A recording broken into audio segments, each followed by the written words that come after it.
User Apple takut hilang ekosistem. That's why diorang tak berani tukar ke phone lain. But what if aku tunjuk Honor Magic V6 ni boleh jadi pelengkap kepada iPhone korang, tentunya dengan skrin yang lagi besar. What if korang boleh buka iCloud secara terus dari phone ni? Cari, urus, download file termasuk gambar high-res sebiji macam pengalaman guna app files dekat iPhone. Kalau guna Honor Connect, korang tap je bucu Magic V6 ni macam ni dengan iPhone ataupun MacBook dan dia akan transfer gambar. Video 1GB boleh settle dalam masa 25 saat tanpa kabel ataupun tanpa hotspot. And what if skrin 7.9 inch ni boleh jadi wireless second monitor untuk Mac korang. Drag and drop file dari V6 ni secara wireless, terus guna Honor Workstation. Even AirPods dia support full feature dekat Honor Magic V6 ni. Siap boleh control ANC, auto ear detection dengan Find My tanpa perlukan iPhone. Tapi dengan adanya Magic V6, ini kelebihannya. Magic V6 boleh run 3 app serentak dalam satu skrin. Senang aku nak compare satu site, tiket flight ataupun hotel. Yang mana iPhone kau dapat single screen je. Itu pun aku punya dah retak lah.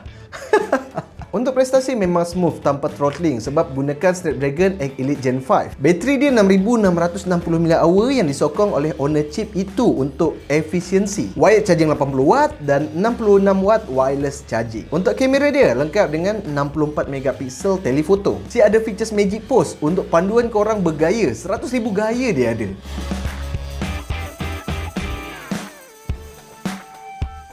Jadi, pre-order untuk Magic V6 ni bermula 4 hingga 11 Jun. Bermula dengan tanda harga 7699 untuk varian 512. Tapi dia dapat TV tau, iaitu Skyworth TV 43 inch. So sebenarnya korang tak perlu pun beralih daripada Apple sebab korang boleh guna dua-dua. Apple untuk ekosistem dan V6 untuk productivity korang. Yalah, skrin besar, bateri tahan, kompatibel pula tu digandingkan dua-dua ni, saling melengkapi. Apa pendapat korang? Komen di bawah. Wow, hebat sekali.